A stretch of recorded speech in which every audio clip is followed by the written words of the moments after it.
अफसाना है पुणे के फर्किनस स्कूल का। फर्किनस स्कूल पुणे का सबसे बड़ा और पुराना स्कूल था। आलिमी दुनिया के बच्चे वहाँ तालीम हासिल करने आते थे।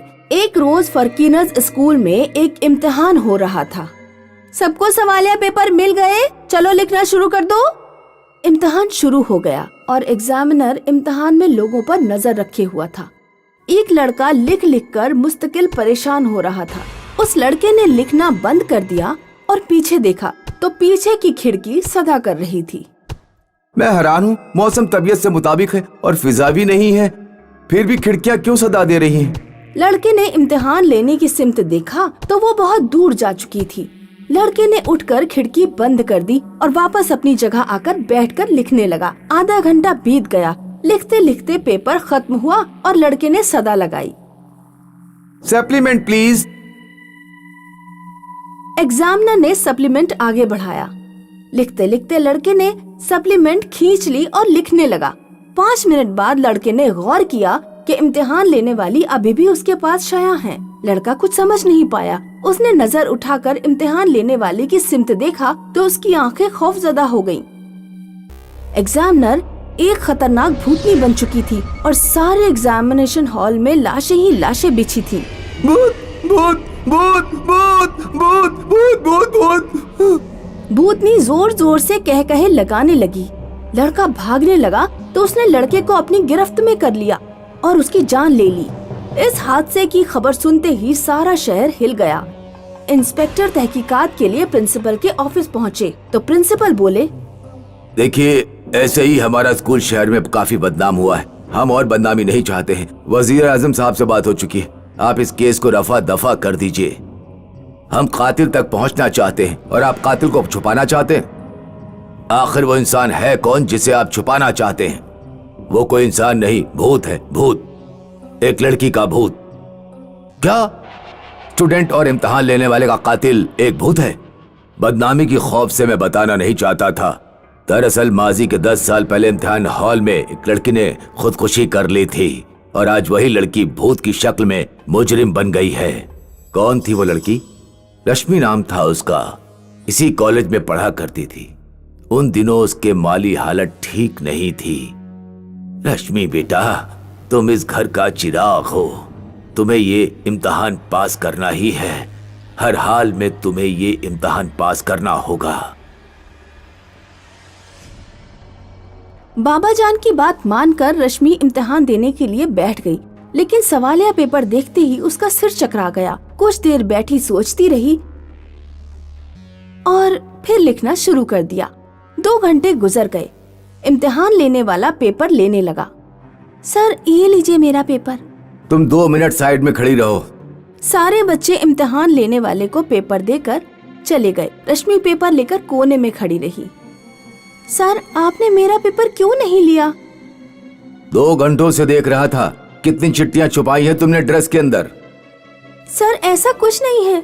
मैं चाहूँ तो यही तुम्हारे कपड़े खोल सकता हूँ, पर ऐसा नहीं करूँगा। तुम्हारा पेपर मैं लूंगा। रात को पेपर लेकर तुम घर आ जाना।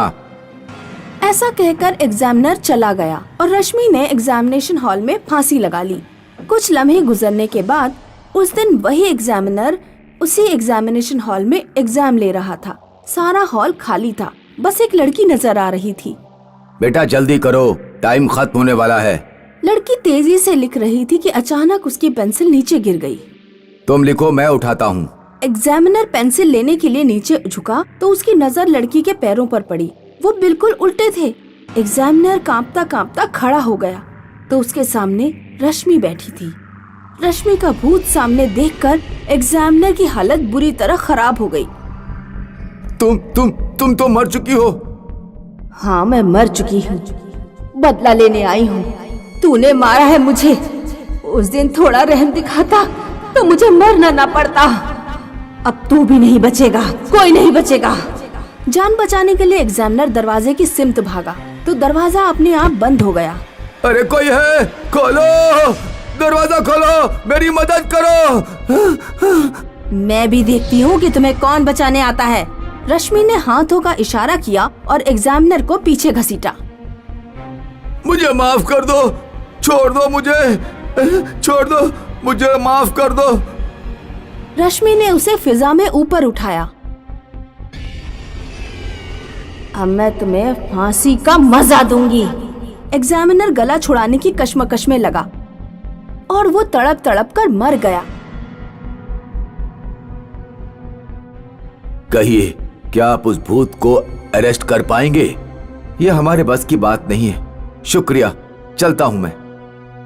इंस्पेक्टर चला गया। केस बंद हो गया और केस के साथ साथ उस एग्जामिनेशन हॉल को मुसलसल ताला लगा दिया गया। एक रोज की बात है। खामोश देही इलाके में पप्पू नाम का एक काश्तकार रहता था।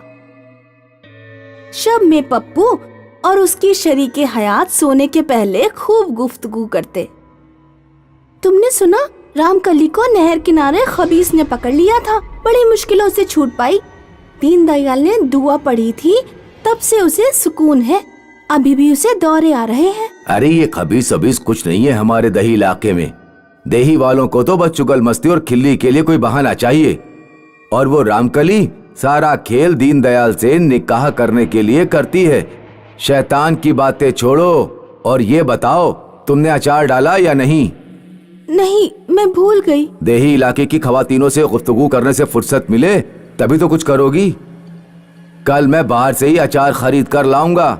अलबत्ता कुछ तबीयत खट्टा खाने के लिए मचल रही है। अगले दिन पप्पू पूरे दिन ज़रात में काम करता रहा। उसे अचार का शुमार ही नहीं आया। शब में जब वो घर लौट रहा था, उसने कहीं एक खवातीन की सदा सुनी। अचार वाली, अचार ले लो, आम का अचार, नींबू का अचार, मिर्च का अचार। अरे मैं तो भूल ही गया था, मुझे अचार खरीदना था। ये सदा कहाँ से आ रही है? आसपास तो कोई नजर नहीं आ रहा है। पप्पू ने ऊपर की जानिब देखा। एक खवातीन दरख्त पर बैठी अचार फरोख्त कर रही थी। अचार ले लो, आम का अचार, नींबू का अचार, मिर्च का अचार। इतनी खूबसूरत खवातीन पप्पू ने कभी नहीं देखी थी। वो उसे देखते ही उसकी खूबसूरती में मौलिस हो गया। उसकी समझ में नहीं आ रहा था कि आखिर ये खवातीन दरख्त पर बैठकर अचार क्यों बेच रही है। सुनिए मोहतरमा अचार वाली, मुझे आम का अचार चाहिए था। औरत ने रस्सी से एक मटकी नीचे लटका दी। ये लो आम का अचार, रस्सी खोलो और मटकी में पैसे बांध दो। पप्पू अचार लेकर अपने घर की तरफ रवाना हो गया। पेड़ पर अचार बेचने वाली वो औरत थी एक खबीस। आखिर एक बशर मेरे जाल में फंसी गया। मेरा अचार खाकर धीरे धीरे इसका पूरा कुनबा मेरे कब्जे में आ जाएगा। फिर मैं इसके कुनबे के साथ कुछ भी कर सकती हूँ। इस देही इलाके को खा लूंगी और इसकी जौजा को अपनी जगह काम पर अचार फरोख्त करने के लिए लगा लूंगी। धीरे धीरे पूरा देही मेरे बस में होगा। उधर पप्पू मन ही मन बेहद खुश था। कहाँ मेरी रामकली, शक्ल की न सूरत की, और कहाँ वो अचार वाली। जरूर उस अचार वाली का पति नहीं होगा, तभी वो अचार बेचकर अपना गुजारा कर रही है। कल उससे जरूर बात करूंगा और पूछूंगा कि वो दरख्त पर बैठकर अचार क्यों बेचती है। पप्पू ने उस रात खूब जमकर अचार खाया। अलबत्ता उसकी बीवी ने थोड़ा सा अचार ही चखा। आज तो तुम बहुत खुश नजर आ रहे हो, क्या बात है? ये अचार की खुशी है। इतना बढ़िया अचार मैंने अपनी जिंदगी में कभी नहीं खाया। रात के 2 बजे पप्पू की आंख खुली। उसे महसूस हुआ कि वो किसी के ऊपर सो रहा है। उसने उठकर देखा तो उसके पेट के नीचे एक खबीस थी। अरे मर गया, अरे बचाओ, कोई बचाओ, शैतान है, बचाओ। पप्पू की सदा सुनकर उसकी बीवी जाग गई। क्या हुआ, क्यों चीख रहे हो? मैंने अपने बिस्तर पर एक चुड़ैल देखी, मैं उसी के ऊपर सो रहा था। ज्यादा अचार खाकर तुम्हारा दिमाग खराब हो गया है। मुझे तो यहाँ कोई चुड़ैल नहीं दिख रही। चुपचाप सो जाओ, मेरी नींद खराब मत करो, वरना सुबह नाश्ता नहीं बना के दूंगी।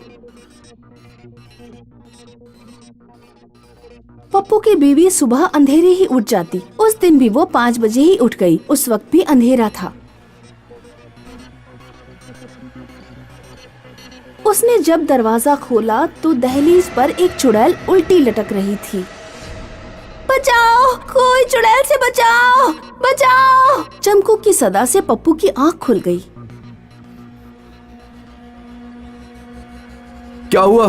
तुमने कोई खबीज देखा? हाँ, मैंने दरवाजा खोला तो दहलीज पर एक भूतनी लटक रही थी। मैंने जब कहा था तो तुमने मेरा यकीन नहीं किया। हमारे घर जरूर कोई बुरी फिजा आ गई है। हमें घर पर दुआ करवानी चाहिए। दूसरे दिन पप्पू देही के मौलवी जी को बुला लाया। मैं दुआ कर रहा हूँ, तुम हिस्सा तैयार करो, हिस्से में सूजी का हलवा बनेगा। चमको ने हलवा बनाकर उसे ढककर रख दिया और दुआ में जाकर बैठ गई। कुछ देर बाद जब दुआ पूरी हो गई तो मौलवी जी ने कहा, पैसा लेकर आओ और दही इलाके में बांट दो। चमको बावर्ची खाने में पाहिस्सा लेने गई। उसने जब कढ़ाई के ऊपर की प्लेट हटाई तो उसके होश उड़ गए। कढ़ाई में हलवे की जगह भूतनी का कटा हुआ सर था। भूतनी, भूतनी, बचाओ मौलवी जी, बचाओ! मौलवी जी और पप्पू बावर्ची खाने के अंदर आते हैं। उन्हें भी कढ़ाई में भूतनी का कटा हुआ सर दिखा। मौलवी जी ने देखा कि बावर्ची खाने में अचार भी रखा है। अब मैं समझ गया कि तुम्हारे घर में क्या हो रहा है। ये अचार तुम कहाँ से लेकर आए हो? फुटपाथ के किनारे बैठकर एक खवातीन अचार बेच रही थी, मैंने उससे ही अचार खरीदा। वो कोई औरत नहीं, बहुत पुरानी चुड़ैल है जो अपना खून मिलाकर अचार फरोख्त करती है। वो अचार खाने की वजह से तुम लोगों पर भूतनी का असर हो रहा है। धीरे धीरे पूरे इस सरजमीन पर तुम्हें भूत नजर आने लगेंगे और तुम भी भूतों की तरह रवैया अख्तियार कर लोगे। मौलवी जी, हम तो अचार खा चुके, अब तो कोई हल निकालिए बचने का। परेशानी की कोई बात नहीं, अभी अचार तुमने एक बार ही खाया है। अचार धीरे धीरे असर करता है। तुम दोनों अपने मुंह में उंगली डालो और उल्टी कर दो। जो अचार तुम्हारे पेट में गया है वो काफी हद तक बाहर निकल आएगा। पप्पू और चमको उल्टी करके अपना पेट खाली कर देते हैं। मौलवी जी, हम तो किसी तरह बच गए, लेकिन वो चुड़ैल दही के और लोगों को अपना अचार खिलाएगी। इस मुसीबत का पूरा हल कैसे होगा? मौलवी जी ने कहा कि उससे छुटकारा पाने के लिए हमें उस दरख्त को काटना होगा जिस पर वो चुड़ैल बैठती है। उस पीपल के दरख्त की जान एक दूसरे में बंद है और दरख्त उसी वक्त काटना चाहिए जिस वक्त चुड़ैल मौजूद हो। दोस्तों, अगर आप इस कहानी का दूसरा हिस्सा देखना चाहते हैं तो कमेंट करें। Second part.